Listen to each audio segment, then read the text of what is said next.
ഇന്ത്യയുടെ പ്രതിപക്ഷ നേതാവ് രാഹുൽ ഗാന്ധി നാലാമത്തെ ടേം മെമ്പർ ഓഫ് പാർലമെൻ്റാണ്. 53-54 വയസ്സുണ്ട്. ഞാൻ ഇതൊരു ഏകദേശം 6-7 വർഷം കൊണ്ട് നിരന്തരമായി പറയുന്നൊരു കാര്യമുണ്ട്. ഈ രാഹുൽ ഗാന്ധി ഇമ്മച്ചുറാണ്. ഇപ്പോഴും 12ാം ക്ലാസ്സിൽ പഠിക്കുന്ന കുട്ടികളെ അത്രമേ ബോധമുള്ളൂ.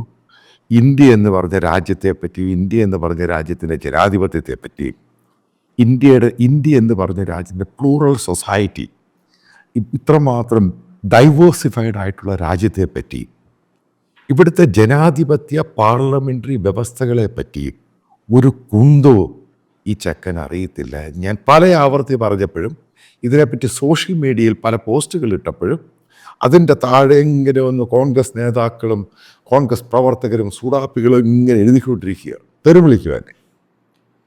ഇപ്പോൾ കഴിഞ്ഞ ദിവസം പാർലമെൻറ്റിലുണ്ടായ സംഭവം കാരണം ഞാൻ വളരെ വർഷക്കാലം ഇന്ത്യൻ പാർലമെൻറ്റിന് റിപ്പോർട്ട് ചെയ്യാൻ പോയിട്ടുള്ള ഒരു വ്യക്തിയെ.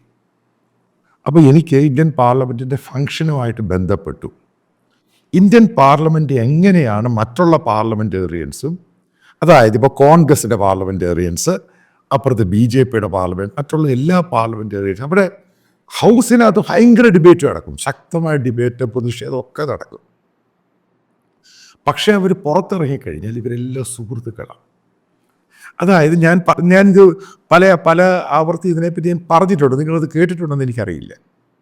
അതായത് ഇപ്പം ഇന്ത്യയുടെ ചരിത്രത്തിൽ BJPയുടെ Atal Bihari Vajpayee external affairs minister ആയ സമയത്ത്, അപ്പോൾ അദ്ദേഹത്തിൻ്റെ ഓഫീസിലോട്ട് വരുന്ന സമയം അദ്ദേഹം പാർലമെൻറ്റിൽ പറഞ്ഞ പ്രസംഗമാണ് ഇത് സംഭവം. അപ്പം വന്ന സമയത്ത് നെഹ്റുവിൻ്റെ ഫോട്ടോ അത് ഈ നോർത്ത് ബ്ലോക്കിലുണ്ട്. നോർത്ത് ബ്ലോക്ക് വെച്ച് കഴിഞ്ഞാൽ ഈ നേരെ കാണുന്നത് രാഷ്ട്രപതി ഭവൻ, ഇടത് ഭാഗത്ത് കാണുന്നത് സൗത്ത് ബ്ലോക്ക്, വലത് ഭാഗത്ത് കാണുന്നത് നോർത്ത് ബ്ലോക്ക്. ഈ നോർത്ത് ബ്ലോക്കിൽ പ്രധാനപ്പെട്ട 2 മിനിസ്ട്രീസ് എന്ന് പറയും. മിനിസ്ട്രി ഓഫ് ഹോം ഏറ്റവും വലുതാണ്, പിന്നെ അത് മിനിസ്ട്രി ഓഫ് എക്സ്റ്റേണൽ അഫേഴ്സ്. അപ്പം അവിടെ പോയ സമയത്ത് ഈ നെഹ്റുവിൻ്റെ പടമാണ് അവിടെ എൻട്രി ചെയ്യുമ്പോൾ വെച്ചിരുന്നത്. അത് വാജ്പേയി പോയപ്പോൾ ആ പടം ഇങ്ങനെ നോക്കി, നെഹ്റുവിൻ്റെ പടം ആദ്യമായിട്ട് ഓഫീസിൽ പോവുക ചാർജ് എടുക്കാൻ. അപ്പം അവിടെ നേരത്തെ വന്നിട്ടുണ്ടായിരിക്കും. നോക്കിക്കഴിയുമ്പോൾ നെഹ്റുവിൻ്റെ പടം അവിടെ കാണുന്നില്ല. അപ്പോൾ ഉടൻ തന്നെ വാജ്പേയി അടുത്തിരുന്ന ഉദ്യോഗസ്ഥരോട് ചോദിച്ചു, ഇതെവിടെ പോയെന്ന് ചോദിച്ചു. പിന്നൊന്നും പറഞ്ഞില്ല. പിറ്റേന്ന് തന്നെ ആ ഉദ്യോഗസ്ഥന്മാർ ആ പടം അവിടെ കൊണ്ടുവച്ചു. അതായത് ആ ഉദ്യോഗസ്ഥന്മാർക്കും പിടികിട്ടി, ഇന്ത്യയിലെ പാർലമെൻറ്റിൽ എലക്ട് ചെയ്ത് വരുന്ന മന്ത്രിമാരാണെങ്കിലും മെമ്പേഴ്സ് ഓഫ് പാർലമെൻ്റ് ആണെങ്കിലും, ഇപ്പം ഒപ്പോസിഷൻ കാണും, ഭരണകക്ഷി കാണും, ഇവരൊക്കെ പാർലമെൻറ്റിൽ ഭയങ്കരമായിട്ട് താർക്കിക്കും, ഡിബേറ്റുകൾ നടത്തും, പല ബില്ലുകളിൽ ചർച്ച നടത്തും. പക്ഷെ പുറത്തിറങ്ങിക്കഴിഞ്ഞാൽ ഇവരെല്ലാം സുഹൃത്തുക്കളാണ്. ഇപ്പം നിങ്ങൾ ഈ കാണുന്നില്ല, സുപ്രീം കോർട്ടിലും ഹൈക്കോർട്ടൊക്കെ ലോയേഴ്സ് ഭയങ്കര ശത്രുതാപരമായിട്ട് ആർഗ്യുമെൻ്റ് നടത്തും. നിങ്ങൾ പലരും ധരിക്കരുത് ഇവർ ശത്രുക്കളാണെന്ന്. ഒന്നുമല്ല, ഇതവരുടെ പ്രൊഫഷൻ്റെ ഭാഗമാണ്. ഇവർ പുറത്തിറങ്ങി ഒരുമിച്ചിരുന്ന് ആഹാരം കഴിക്കുന്ന ലോഹ്യമാണ് ഇവർ. അത് ബേസിക്കലി അത് ഇന്ത്യ എന്ന് പറഞ്ഞ മഹാരാജ്യം, അതിൻ്റെ ജനാധിപത്യത്തിൻ്റെ ശ്രീകോവിലാണ് ബേസിക്കലി ഇന്ത്യൻ പാർലമെൻറ്റ്. അപ്പോൾ ഞാൻ പലപ്പോഴും കണ്ടിട്ടുണ്ട് ഈ പറയുന്ന ഭയങ്കര അടിയുണ്ടാക്കുന്ന, പ്രതിഷേധം ഉണ്ടാക്കുന്ന മെമ്പേഴ്സ് ഓഫ് പാർലമെൻറ്റ് ഈ സെൻട്രൽ ഹാളിൽ വന്നു കഴിയുമ്പോൾ, പണ്ട് നേരത്തെ ഈ സെൻട്രൽ ഹാളിൽ സിഗരറ്റ് വലിക്കാൻ പറ്റുമായിരുന്നു. അവിടുന്ന് ഇപ്പോൾ അവിടെ വന്നിരുന്നാണ് ഈ സെൻട്രൽ ഹാളിൽ സിഗരറ്റ് വലിക്കുന്നത്. അവരവിടെ നിന്ന് ചായ കുടിക്കുകയും കാപ്പി കുടിക്കുകയും, അവരൊക്കെ ഭയങ്കര സുഹൃത്തുക്കളാണ്. മക്കളുടെ കല്യാണം, അതിലൊന്നും ഇത് പ്രശ്നമേ ഇല്ല. കാരണം ഇന്ത്യയുടെ ചരിത്രം അങ്ങനെയാണ് ബേസിക്കലി ജനാധിപത്യം എന്ന് പറയുന്നത്. അതിനെയാണ് രാഹുൽ ഗാന്ധി എന്ന് പറഞ്ഞ മൊണ്ണ. നിങ്ങൾ എന്ത് പറഞ്ഞാലും ഈ പറയുന്ന പ്രതാപ് ചന്ദ്ര സാരംഗി, അതിനെപ്പറ്റി ചില മലയാള പത്രങ്ങളിലൊക്കെ വന്ന് ഗ്രഹാം സ്റ്റെയിനുമായിട്ട് ബന്ധപ്പെട്ട മർഡർ കേസിലെ പ്രതിയാണ്. അത് റിപ്പോർട്ട് ചെയ്തു ഒരുത്തനെ. ഓക്കെ, ഞാൻ ഗ്രഹാം സ്റ്റെയിൻ അതിനെതിരെ അതിശക്തമായ രീതിയിൽ ഈ സംഭവത്തെ ഉയർത്തിക്കൊണ്ടുവന്ന ഒരു ജേർണലിസ്റ്റ് കൂടിയാണ്.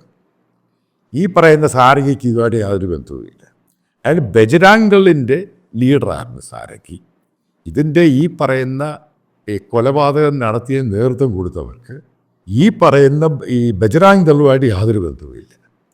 മനസ്സിലാക്കുക, ഒറീസയിൽ അന്ന് ഭരിച്ചുകൊണ്ടിരുന്നത് ബേസിക്കലി ആരാ ഭരിച്ചുകൊണ്ടിരുന്നത്? BJP അല്ല. അവിടെ ഭരിച്ചുകൊണ്ടിരുന്ന കോൺഗ്രസ് ആയിരിക്കുമല്ലേ, ആൻറ്റി BJP. അന്ന് കേന്ദ്രത്തിൽ ഭരണം നടത്തിയിരുന്ന വാജ്പേയി അദ്ദേഹം ഒരു വാദ്വ കമ്മീഷനെ വെച്ചു. വളരെ സ്ട്രിക്റ്റായിട്ട് ഗോപാൽ സുബ്രഹ്മണ്യമായിരുന്നു ഈ കമ്മീഷൻ്റെ അഡ്വക്കേറ്റ് എന്ന് പറയുന്നത്, സീനിയറായിട്ടുള്ള കൗൺസിൽ. അപ്പോൾ അതിനകത്ത് ഈ പറയുന്ന മുഴുവനും തെളിവുകൾ വന്നെങ്കിൽ ഈ സാരംഗിയുടെ പേരെവിടെ ഇല്ല. കാരണം അയാൾ പോലും അറിയാത്തൊരു സംഭവമാണ് നടന്നത്. അതവിടുത്തെ ലോക്കൽ ഇഷ്യൂമായിട്ട് ബന്ധപ്പെട്ടുണ്ടായ സംഭവം പിന്നീട് ഏറ്റവും ക്രൂരമായി മർഡറാണ് ഉണ്ടായത്, ഈ പറയുന്ന 2 കുട്ടികൾ ഉൾപ്പെടെ. കാരണം ഇവിടൊക്കെ ഞാൻ പോയിട്ടുണ്ട്, അതുകൊണ്ടാണ് ഈ പറയുന്നത്. അല്ലാതെ കേരളത്തിലെ മാധ്യമങ്ങൾ അടിച്ചു വിടുന്ന പോലെ കപടതയും കള്ളത്തരവും അല്ല ഞാൻ ഈ പറയും. കാരണം എനിക്കത് ഗ്രൗണ്ട് സീറോയിൽ നിന്ന് ഞാൻ അറിഞ്ഞ സംഭവമാണ്. കാരണം എന്താണ് ഈ സംഭവം? അത് കഴിഞ്ഞ് കമ്മീഷൻ ഓഫ് എൻക്വയറി, കാരണം ഈ വാദ്വ കമ്മീഷൻ റിപ്പോർട്ട് ചെയ്യാൻ പോയിട്ടുള്ളതാണ്. എനിക്കിതിനെപ്പറ്റി അറിയാം. ആരാണ് ഈ സാരംഗി എന്ന് പറയുന്നത്? ഒരു സാധാരണക്കാരൻ മനുഷ്യൻ, ബജറാങ് ദളിൻ്റെ ലീഡറാണ്. ഇയാൾ ഇന്ന് സാധാരണക്കാരുടെ ജീവി, അതുപോലെ സീനിയർ MP ആണ്. ഒരു മര്യാദക്കാരനാണ് ഇയാൾ ബജറാങ്, അതൊക്കെ ആൾ രാഷ്ട്രീയം.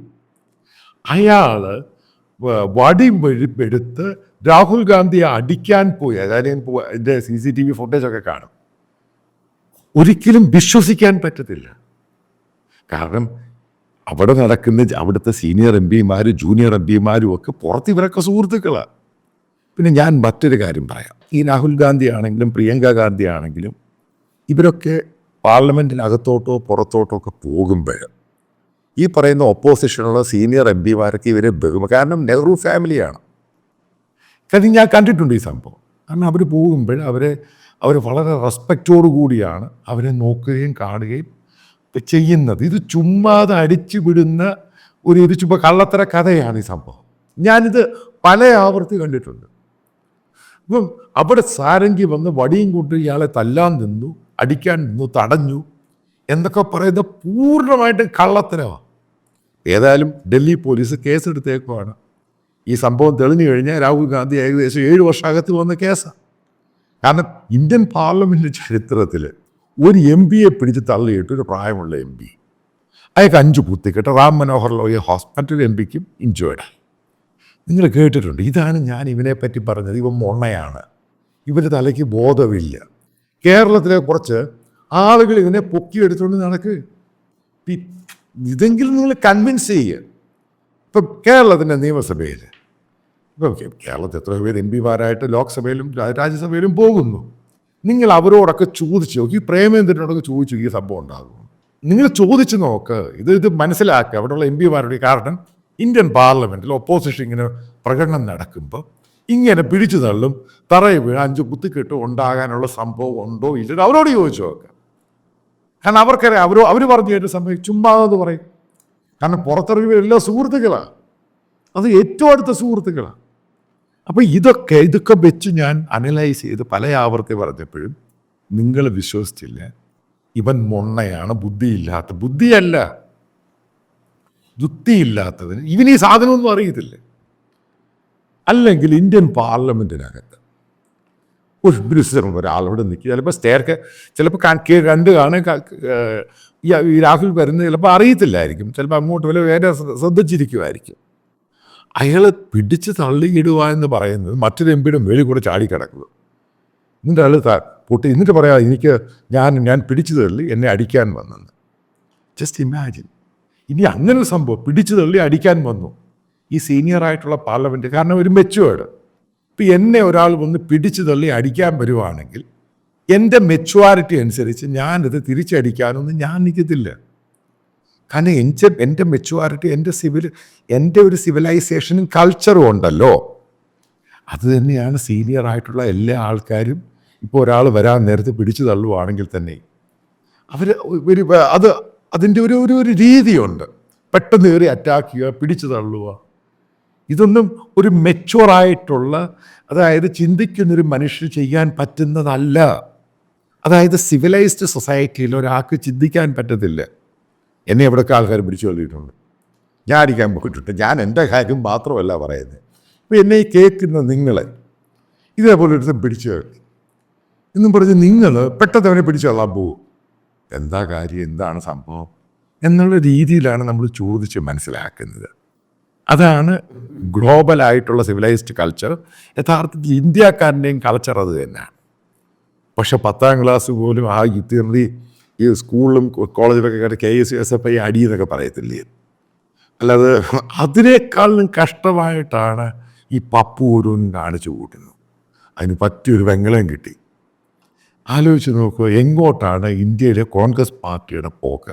അപ്പം അത് കഴിഞ്ഞ് ഞാൻ പറഞ്ഞ സീനിയർ കോൺഗ്രസ് നേതാക്കളുമായിട്ട് പല MP-മാരുമായിട്ട് ഫോണിൽ സംസാരിച്ചു. അവരൊക്കെ സത്യം പറഞ്ഞാൽ നാണം കെട്ടിരിക്കുക. അത് പറയും, ഇത്രമാത്രം ബുദ്ധിയില്ലാത്തവനാണ് ഇവൻ, എന്തിനാ പിടിച്ചുകളും, ഞങ്ങളൊക്കെ സുഹൃത്തുക്കളല്ലേ. ഇത് ആ കോൺഗ്രസ് ലീഡേഴ്സിൻ്റെ നാണം കെട്ടുപോയി.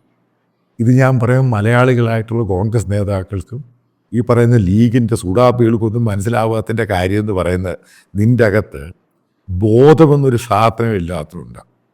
അല്ലെങ്കിലൊന്ന് നിങ്ങൾ ഇമാജിൻ ചെയ്യുക, നിങ്ങളെ ഇപ്പോൾ പഞ്ചായത്തിൽ അല്ലെങ്കിൽ അവിടെ ഒരു കാര്യം പറഞ്ഞ് നിങ്ങൾ പഞ്ചായത്തിനകത്ത് മീറ്റിംഗ് കൂടുമ്പോൾ പ്രശ്നമാണ്, പുറത്ത് നിങ്ങളെല്ലാം സുഹൃത്തുക്കളല്ലേ. ഇതിൻ്റെ പാർലമെൻറ്റ് ആലോചിച്ചാൽ മതി. കാരണം അതാണ് ഇന്ത്യൻ ജനാധിപത്യത്തിൻ്റെ ഏറ്റവും വലിയ മഹത്വം. അതിനെയാണ് ഈ രാഹുൽ ഗാന്ധിയും കൂട്ടരും ഇന്നലെ നശിപ്പിച്ചത്. അതെങ്കിലും അറ്റ്ലീസ്റ്റ് നിൻ്റെ തലയ്ക്കകത്ത് അപ്പോൾ കാര്യങ്ങൾ പിടികിട്ടും.